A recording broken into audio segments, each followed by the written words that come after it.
If I could spend a day with a spiritual master of yore, it would without a doubt have been Swami Vivekananda.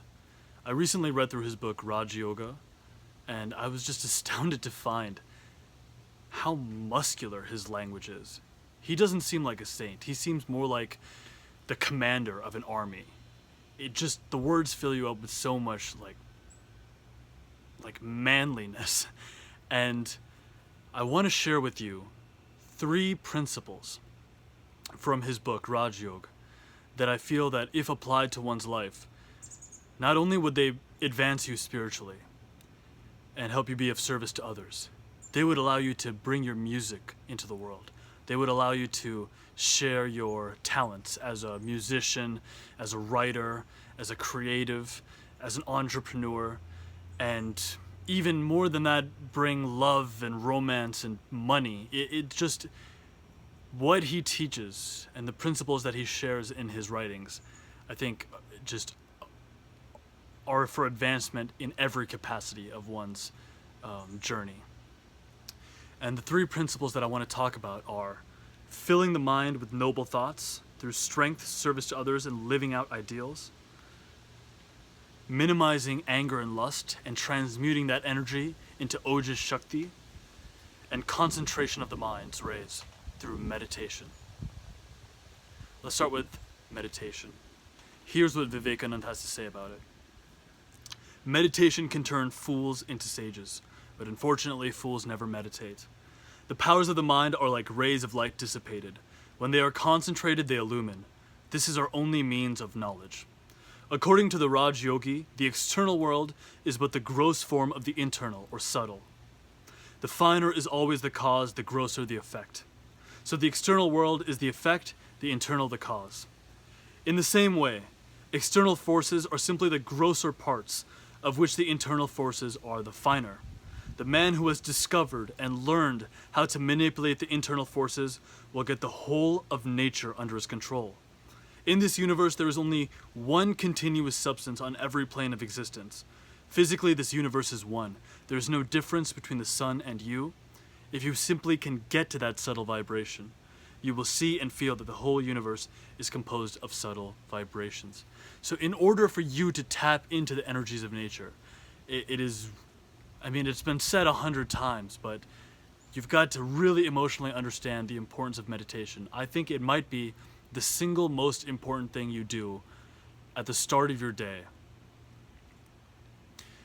Because then the rays of the mind can be concentrated. And so much of what is written here sounds like the modern conception of the law of attraction. You know, the finer form of what our internal state is what creates our outer reality. That's the same thing that these people like Bob Proctor, Esther Hicks, and all these other, modern law of attraction speakers. This is kind of a more pranic or yogic version of that same truth that they're trying to communicate. So the importance of meditation is vast. When the rays of the mind can be brought internally, and into a laser focus, that is when true achievement begins. That's when you really tap into your power and your authenticity. And so to put this principle into practice, I would recommend just make it like the most important discipline of your life. When you wake up, you make enough time to meditate. And for me, I personally set a goal of getting in at least 30 minutes, but I try to aim for even more than that. The second principle, minimize anger and lust. Conserve these energies that you would inevitably spend on anger and lust, and instead spend those by lifting those upwards and transmuting them into Ojas Shakti. So what is Ojas Shakti? The yogis claim that all of the energies that are in the human body, the highest is what they call Ojas. Ojas is stored up in the brain, and the more Ojas is in a man's head, the more powerful he is. The more intellectual, the more spiritually strong. One may speak beautiful language and beautiful thoughts, but they do not impress people. Another man speaks neither beautiful language, neither beautiful thoughts, yet his words charm. Every movement of his is powerful. That is the power of Ojas Shakti. So, of course, the entire foundation of this channel started off with this topic. If you take these lower energies within you, the energy that you spend on lustful thoughts, on chasing, whatever sex you're attracted to, you can expend that outward into the world, and that's what leads to babies being born. That's what leads to, physical pleasure. You can also conserve those energies, at least a degree of those energies. Vivekananda, of course, was an ultimate celibate, but I think this can be applied in a practical way for the modern man. Even if you have, I still like women, I still date, but at least some degree of discipline in this capacity, some degree of brahmacharya. And even more than that, even those thoughts that you have that are related to anger or greed, all those vigorous earthly emotions, they can be lifted upwards.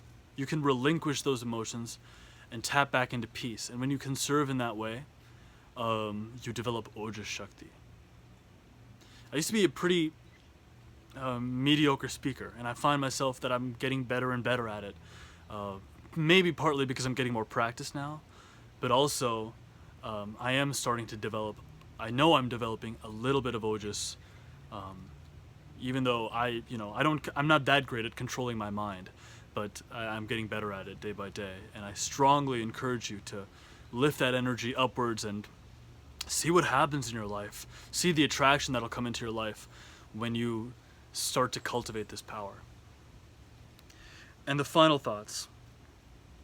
Fill your mind with noble thoughts, thoughts of strength, service to others, and living out your ideals.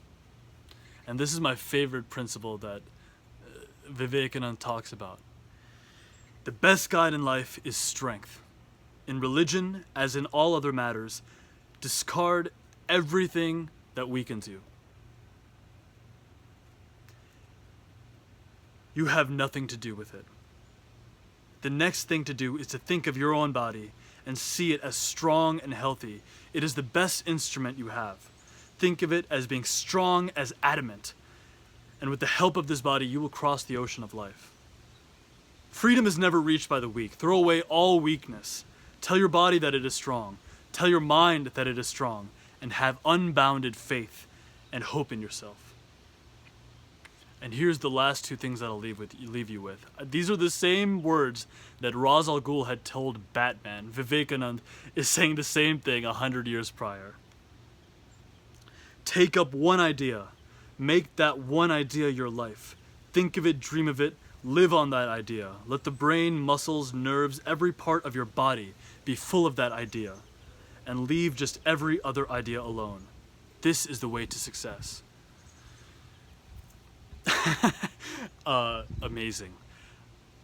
Imagine what would happen. The law of attraction in the modern world starts with imagining the things that you want in your life.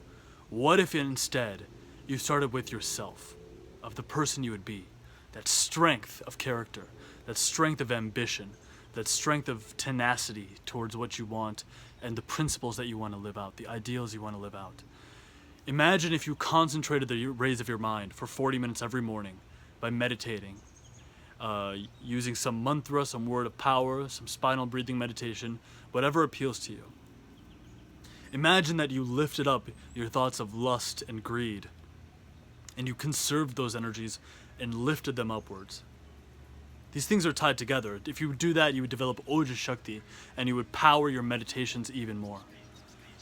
And imagine you set aside a little bit of time every day to reflect on your inner strength, to reflect on the ideals that you want to communicate, the hard-working person you want to be, the tenacious person you want to be, the generosity you want to communicate in the world. What if you spent time every day living out those three principles?